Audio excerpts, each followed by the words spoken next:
I'd like you to meet the son of Giovanni Giuseppe Roberto Alfonso d'Abruzzo. Did I say that? D'Abruzzo. You said it close. It's hard. It's a hard name. That's why I didn't use that as my real name. I'm glad you didn't, Alan. Well, sometimes I wish I had. It would be good to make. Wouldn't that be nice if the whole country learned how to say D'Abruzzo? That'd be good. I mean, I think it would help international relations.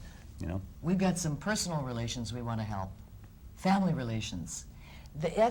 His dad. Don't you want a loan for your brother? I do. I mean, 59 cents on the dollar. I need it. You're telling me. His dad is Robert Alda, and his brother is Tony Alda. They're coming to Lincoln, the Lincoln Community Playhouse. What play are they doing here? They're doing the front page. Oh, that's great. I was looking at the newspaper, and it said, "Hey, the Aldas are coming to Lincoln. Your brother and your dad are going to be right here, starring in the front page." You've got a special invitation from the director to come and watch them perform. Are you the director? No. I'm their promo person. Oh, well, you can't tell. That's great. I'm glad that, listen, I wish I could come. The trouble is, I think when they're here, I'm going to be shooting MASH, and I won't be able to. I'm always shooting something. They're up in San Francisco right now doing a Neil Simon play, and I wanted to be there, but one of my daughters is up there watching them. Well, if you can get sprung away, we'd love to have you come to If I can, I will, because I love to see them act on the stage. In fact, we all fly around the country to see each other whenever we can, to see each other act.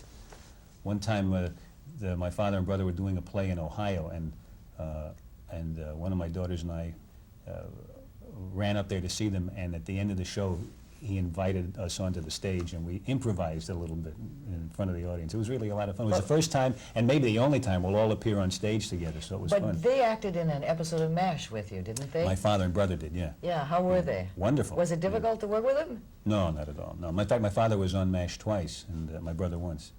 It was great. It was really fun because I wrote a character especially for my father, and it was just fun for the whole family to have for him to play that character. Alan, who decided to stop MASH after this production? Was it you? Was the cast, the crew, or was everybody just tired? No, I think most of us felt the same way about it. That we weren't just tired because. We were tired the first day we started. It's just hard to do a television show. I mean, everybody's tired doing a television show, and it's exhilarating too, so it's not something you want to complain about. But we felt, regardless of how tired we were or weren't, we felt that we didn't want to go beyond the point that we weren't proud of what we were doing. And you have to always make a guess about that. You can't reach the point and say in the middle of a season, oh, we can't do this anymore. And then you wind up with another half a season that's no good, and we just wouldn't want to go through that. We're too proud of everything we've done up until now. So we felt that we could do an 11th season and be proud of it. And we're at work writing that now, and we'll be on the air in October with a brand new season, and then we'll end that with a 2-hour movie that brings the whole series to a conclusion. I understand MASH was not that successful its first season. No, it wasn't successful in the very beginning. In fact, if things were done then the way they're done now on television, we wouldn't be on the air, because now if a show doesn't make it in the first 2 or 3 episodes, they take it right off the air. And they kept us on because they believed in the quality for a whole season. We weren't successful until toward the end of the first season. I think when it first went into reruns, we started to get successful. So how long actually was that? They gave it to gel. Like 6 months. I mean, we were so bad. You know, you talk about shows being in the top 10. Mm-hmm. We used to joke that we were in the top 50. I mean, we were down right toward the bottom. I mean, it was like number 50 out of 70, you know. It just shows that, and the shows are the same shows that people are enjoying nowadays. I think it's a demonstration of the fact that if you know something is good, don't do market research to find out if it's good, because an audience just might not be accustomed to what you're doing, and they might not know you're on the air, or they may be watching something else that week that they are accustomed to. You have to know, as the person putting on the show, what's good and what you in your heart believe works, and stick by it, instead of asking the audience what they want, because they're there to enjoy it. They're not there to produce it. You're there to produce it. You're supposed to know it's good. And the way they do it now, I think, is destructive of quality. Well, what I can understand is like a program, WKRP, has regularly been in the top 10. It's canceled. Yeah, Nobody can find the show. Went behind that It's decision. a delightful little comedy. WKRP is charming. And it's going. Well, Lou Grant, going. You think there's a connection Ah. that you shouldn't, as soon as they found out they were good, they got rid of them? Is that? All I know is that we look at all of the pilots for the new shows, and invariably I'm wrong as to which ones are going to make it.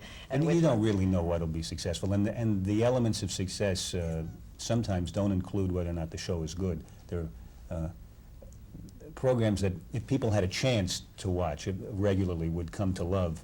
They sometimes just never make it because they're a little off-center. You know, most of the greatest hits were shows that were canceled or about to be canceled. Like Mary Tyler Moore, I think, was about to be canceled after 13 weeks. That was one of the best shows ever on television. Archie Bunker, you know, the original All in the Family, was canceled at the end of the first season. They fired everybody, and then the show hit in reruns, and they had to hire everybody back at now astronomical fees, you know. I mean, the shows are, and I believe I have the facts right there. I've heard that story a number of times. So many of the biggest shows were either almost canceled or so far down in the ratings that nobody had any hope for them. Well, I'm glad you stayed around for 11 seasons. I am, too. Makes me feel real good. Can Makes you me hang around feel for real just a good. couple more minutes, Certainly. Alan? We'll be back in 10, 11 morning with Alan Alda as we continue. I'll be here, too. We're back with Alan Alda from MASH, and Ms. Magazine recently named some of the top 40 men who have been instrumental in helping the feminist cause, which includes you, Ed Asner, Phil Donahue, among others. You notice my pins that I'm I wearing? noticed it 59 right away. I'm cents. glad to see it. Warning, I'm a fanatic about the ERA, beyond ERA. What happened to the ERA? Why did it fail, Alan? Well, first of all, I don't accept the fact that it failed. It's just this current round. We lost the current round, and we lost it not because the country, in my opinion, not just in my opinion, it's clear. The polls showed that the country wanted the Equal Rights Amendment. That, you know, more than 2/3 of the people polled said they were in favor of it, men and women alike. And it failed because there were some state legislators who simply didn't think they had any pressure on them to do what the country wanted, what their constituents wanted. They thought that they could operate according to the old ideas that you don't have to treat people with equality if you can take a little advantage of them because of their sex.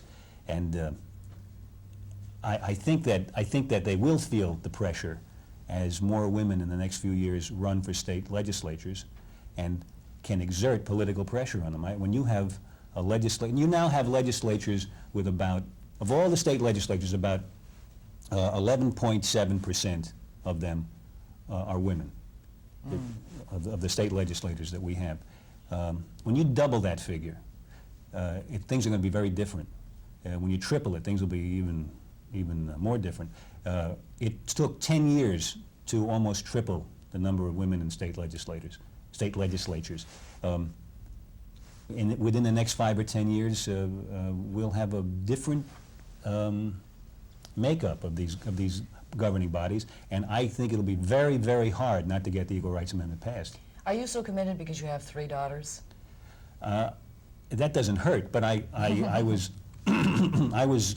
I've been committed for a long time just because I think it's the right thing to do, and because I get angry when I see that kind of injustice. It just excites something in me that it goes against everything. To see inequality like that goes against everything that I've been taught as an American, as what's supposed to be fair and what's supposed to be our American heritage. That from the time this country was started 200 years ago, there was a sense of fairness and equality and justice that is simply denied as long as women are not included in the Constitution.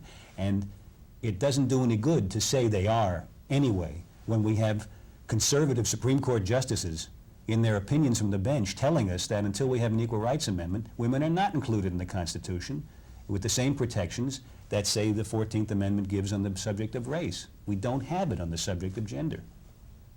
So we got to get it. Well, thank you for your support. It's Well, greatly I'm doing it. Listen, appreciated. it also helps me too. It helps everybody who's a citizen. You can't have half the country at the mercy. 51%. Yeah, more than half the country at the mercy of the rest of the people and being taken advantage of, and have everybody live a life that's hunky-dory. It saps all of our strength. I mean, you know, how much closer would the moon have been if we were all reaching for it together? I mean, let me tell you a very quick thing that explains why I'm affected by it just as much as you're affected by it. When I was a kid, I had polio. My life was saved with the Kenny treatment. The Kenny treatment was invented by Sister Kenny. Sister Elizabeth Kenny, a woman who was told for 20 years to keep quiet about her treatment because doctors didn't want to hear from a woman a cure for polio. And for 20 years, she couldn't teach it. Meanwhile, millions of kids died, and I almost died, except she managed to get her voice heard after 20 years and taught it in the United States, and my life was saved by this woman's inventiveness. And if sexism had kept her quiet forever, I'd be dead now. How many people are dying now because there aren't more women in biology labs inventing cures for diseases? It's stupidity. It's like a man who's drowning and says, help, help. No, don't you help me, you're a woman. That's crazy. It's just insanity. Why should we put up with that?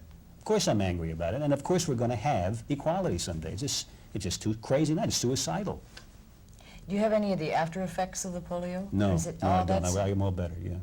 Hey, it was a real pleasure meeting you. I enjoyed meeting you. I'm sorry that MASH is going off the air. Well, don't think of it that way. Think about how nice it is that we have a full new season of brand new shows. And all those reruns. Yeah, right. All those That's reruns right. forever and ever and ever. Yeah. Are you working on another movie by any chance? Yes, yeah. As soon as the MASH season is over, I'll do the next movie, and then that'll be out in a year or so. 4 Seasons was super. Thank Selection you. of Joe Tynan. Nice, real nice job. Well, I love doing those things, and the MASH has made that all possible for me, and I'm very grateful to it. Mobile Army Surgical Hospital, Hawkeye Pierce, Alan Alda, MASH for another season we get him. Thank you so much. Thank you very Alan. much. It's really Was fun talking very with you. nice. And got nice warm hands, too. We'll be back. It's 10:11 Morning Continues.